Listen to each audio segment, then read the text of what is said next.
tous et bienvenue dans cette nouvelle étude concernant l'évangile de Matthieu, la 19e étude qui va s'intéresser aux versets 21 et 22 du chapitre 4 de l'évangile de Matthieu. Nous avons vu que le chapitre 4 de l'évangile de Matthieu montre un plan en 3 grandes parties, la triple tentation dans le désert, le début du ministère de Jésus-Christ et l'appel des premiers disciples.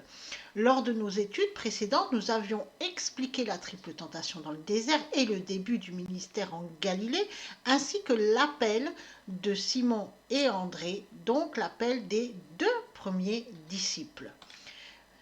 Maintenant, dans cette étude qui concerne les versets 21 à 22 du chapitre 4 de Matthieu, nous allons découvrir qui étaient Jacques et Jean, qui ils étaient en réalité. On sait que tous deux étaient pêcheurs de métier. Et tous deux avaient des caractères bien définis, des défauts qu'ils ont su dompter et des qualités qu'ils ont su travailler et faire grandir pour devenir des disciples de Christ. Rappelons que Matthieu adresse son évangile à des croyants qui connaissent les coutumes juives et que son but est de montrer que Jésus est le Christ, le Messie annoncé par les prophéties.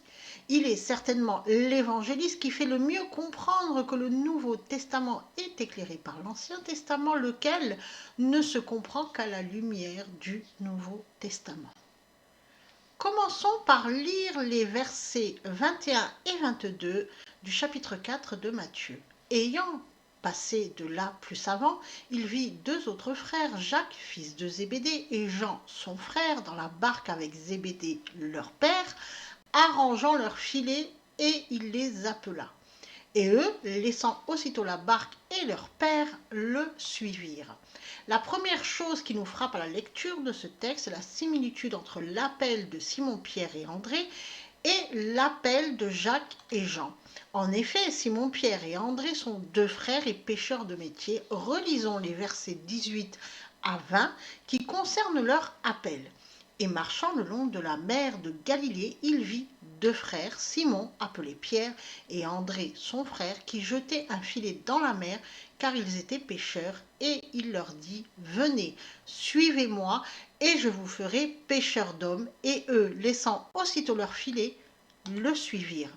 Comme dans les versets qui concernent notre étude, le mot frère est répété 2 fois comme pour montrer une insistance, comme si Matthieu, puisque c'est lui qui a écrit cet évangile, veut exprimer le lien très fort qu'il peut exister au sein d'une fratrie et que lui avait perdu à cause de son choix de devenir publicain. Ce que l'on peut noter, c'est que l'écriture des 2 appels de ces 2 frères est sensiblement la même, à la différence que pour Jacques et Jean, tous 2 étaient dans la barque avec leur père Zébédée. Et donc, les 2 fils ont laissé et leur barque et leur père. Alors que Pierre et André ont laissé leur barque, bien sûr, puisqu'ils ont laissé leur filet, mais il n'est pas fait mention ni de leur barque, ni de leur père, même si la barque est sous-entendue. Il y a donc une différence. Dieu nous appelle tous, et cet appel est toujours différent d'une personne à l'autre. Et chaque personne qui entend l'appel de Dieu doit abandonner quelque chose qui lui est personnel. Relisons le verset 21. Ayant passé de là plus avant, il vit 2 autres frères, Jacques, fils de Zébédée, et Jean, son frère, dans la barque avec Zébédée, leur père, arrangeant leurs filets, et il les appela. Ayant passé de là plus avant, il s'agit dans le texte grec de kai, probas et keizen, littéralement ayant avancé de là. Il s'agit du verbe probaino qui a été traduit par le verbe passé. Ce verbe signifie aller de l'avant, être avancé en âge. Donc, encore une fois, Jésus-Christ va de l'avant. Il continue à construire le plan et va vers une autre pièce du plan, ou plutôt 2 autres pièces, qui sont Jacques et Jean. Ce verbe dans le texte est conjugué au participe actif et il est au nominatif, ce qui signifie que le sujet est celui qui fait l'action, donc c'est Jésus. Et comme le verbe est au participe aoriste, cela signifie que c'est dans le déroulement du plan que Jésus va interpeller les deux disciples, les deux futurs disciples qui vont devenir des disciples. C'est dans la continuité de de ce que Jésus-Christ avait déjà mis en place avant et même de ce que Dieu, de tout le plan de Dieu depuis le commencement. Il vit, c'est eiden dans notre texte en grec. Il s'agit du verbe eido que nous avions déjà rencontré pour l'appel de Simon-Pierre et André. Ainsi, Jésus a discerné qui étaient Jacques et Jean. En un instant, il a connu toute l'histoire de leur vie, il a vu leur esprit et bien sûr leurs blessures, leurs défauts et leur ego. Il sait parfaitement qui ils sont et donc il connaît leur véritable nom. Jacques, fils de Zébédée, on va s'intéresser à Jacques. Jacques en grec, c'est Jacobos. Ce prénom est une variante du prénom Jacob qui signifie celui qui supplante. Dans la Bible, dans la parole de Dieu, de nombreux personnages portent le prénom de Jacques, dont Jacques, fils d'Alphée, qui est surnommé Jacques le mineur pour le différencier de Jacques, fils de Zébédée, qui est surnommé Jacques le majeur. Il y a aussi un autre Jacques, frère de Jésus, qui est cité dans les évangiles. Ce nom, Jacques, vient de l'hébreu Yaakov, littéralement Jacob, nom qui signifie celui qui prend par le talon ou qui supplante. Jacob était le fils d'Isaac, premier fils d'Abraham, et il est né en tenant le talon de son frère jumeau Ésaü. Ce nom découle de la racine hébraïque akab qui signifie supplanter, circonvenir, prendre par le talon, assaillir insidieusement, duper. Ainsi, Jacques est celui qui supplante, celui qui dupe, celui qui assaille insidieusement, qui agit avec ruse pour obtenir un avantage, un privilège, circonvenir. Ainsi, on voit un autre trait de caractère que de nombreux êtres humains portent en eux. C'est le venin de la ruse, le levain de Hérode. Et Jacques avait fait lever en lui ce levain de la ruse. Notons que Jacques, fils de Zébédée, n'est jamais mentionné sans son frère Jean. Nous y reviendrons lorsque nous nous pencherons sur le caractère de Jean. Zébédée, en grec, Zébédaïos, qui signifie littéralement l'Éternel a donné. Ce mot découle de l'hébreu Zabdii, littéralement dotation, Dieu a donné, qui découle de la racine Zébed, qui signifie dotation, don, cadeau. Ainsi, Jacques et Jean sont des cadeaux, des dons de Dieu. En Marc, chapitre 3, verset 17, nous lisons « Jacques, fils de Zébédée, et Jean, frère de Jacques, auquel il donna le nom de Boanerges, qui signifie « fils du tonnerre ». Ce surnom est donné aux deux disciples, Jacques et Jean. Tous deux sont fils du tonnerre, et donné par qui? Bien sûr, par Jésus-Christ. Boanerges, en grec, Boanerges, littéralement fils du tonnerre.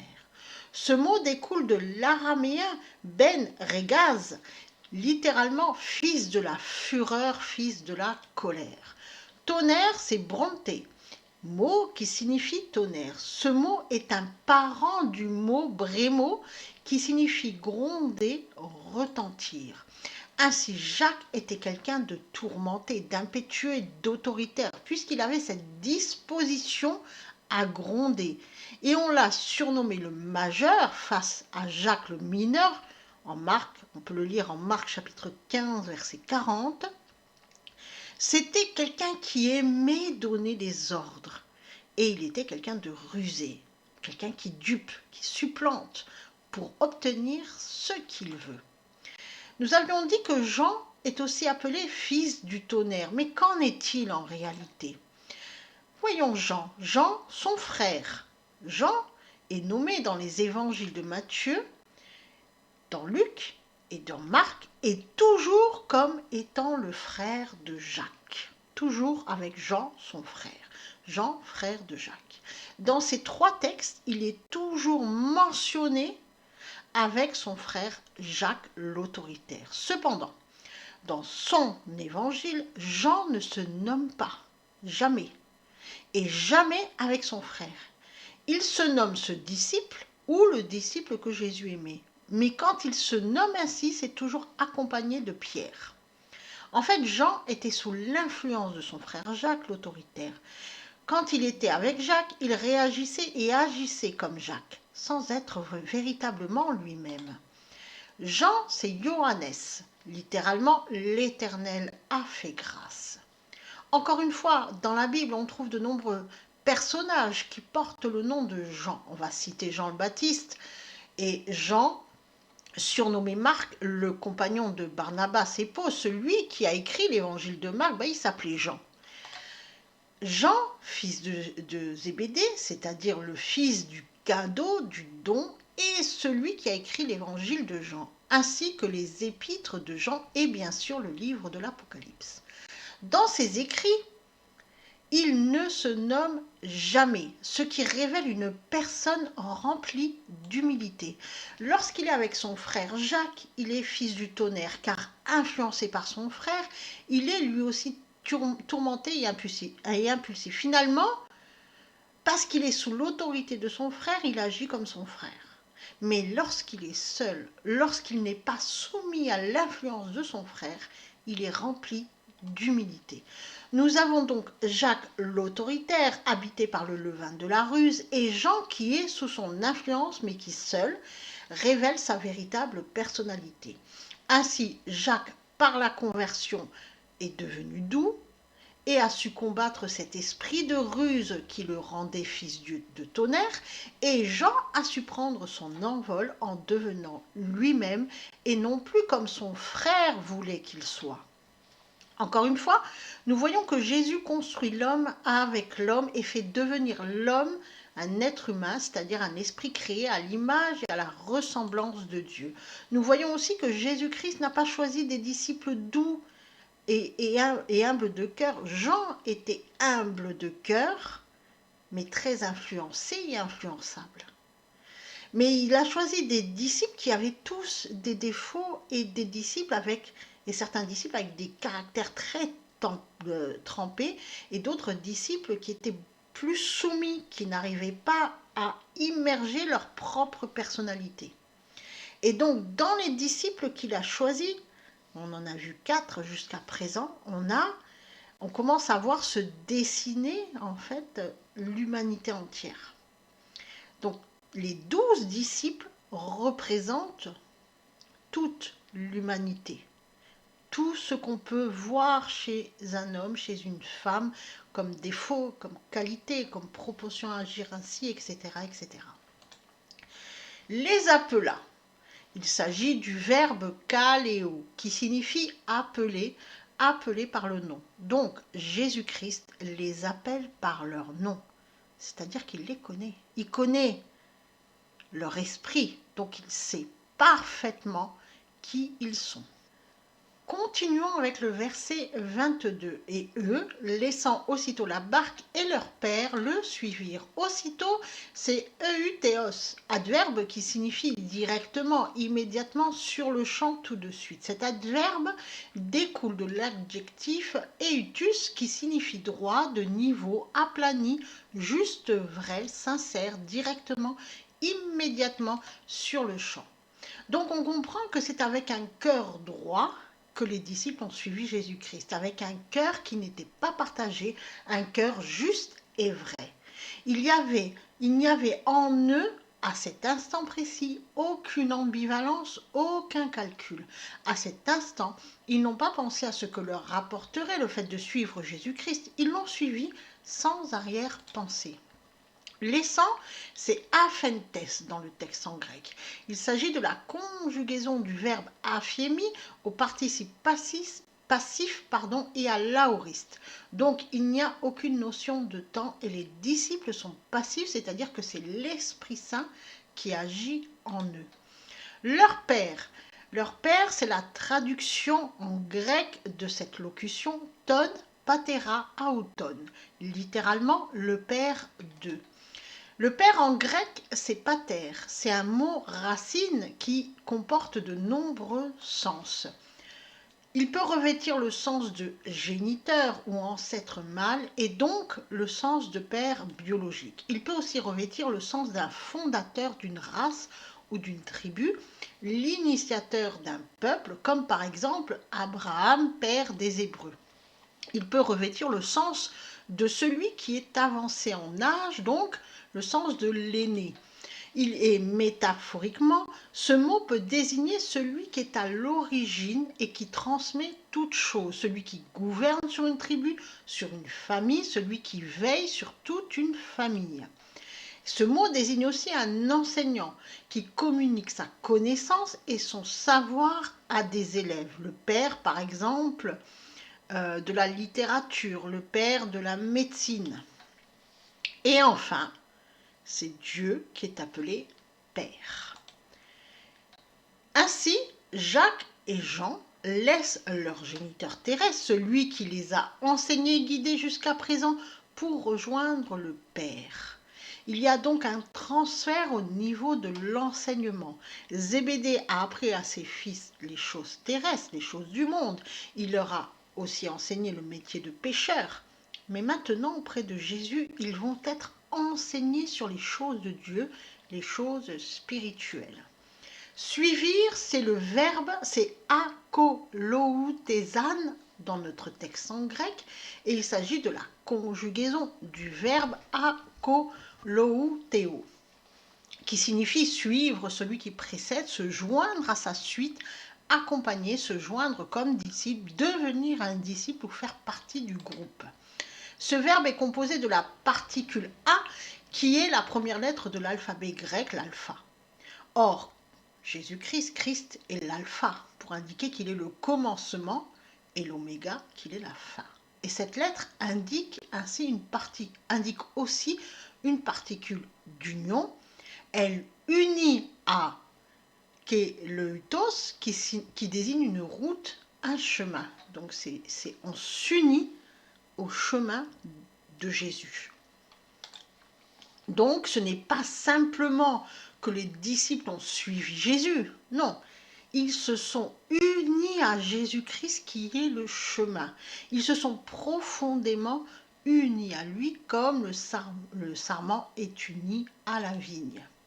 Ainsi, on a vu l'appel des disciples Simon-Pierre et d'André, de Jacques et de Jean maintenant, et on a expliqué leur caractère, on a dit qui ils étaient, on a défini qui ils étaient.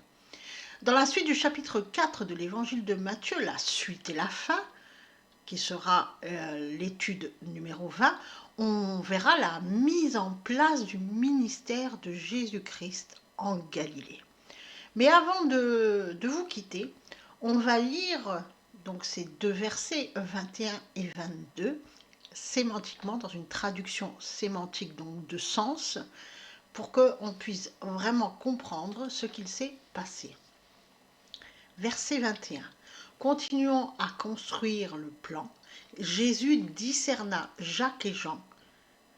Jacques l'autoritaire, l'impétueux, celui qui supplante, et Jean l'humble, qui est sous l'influence de son frère Jacques, tous deux fils de Zébédée, c'est-à-dire des dons de Dieu. Ils étaient avec leur père Zébédée dans la barque, occupés à réparer les filets de pêche. Jésus les appela par leur nom. Aussitôt, et avec un cœur juste et non partagé, ils prirent la décision de laisser leur vie d'avant pour devenir disciples de Christ. Soyez bénis.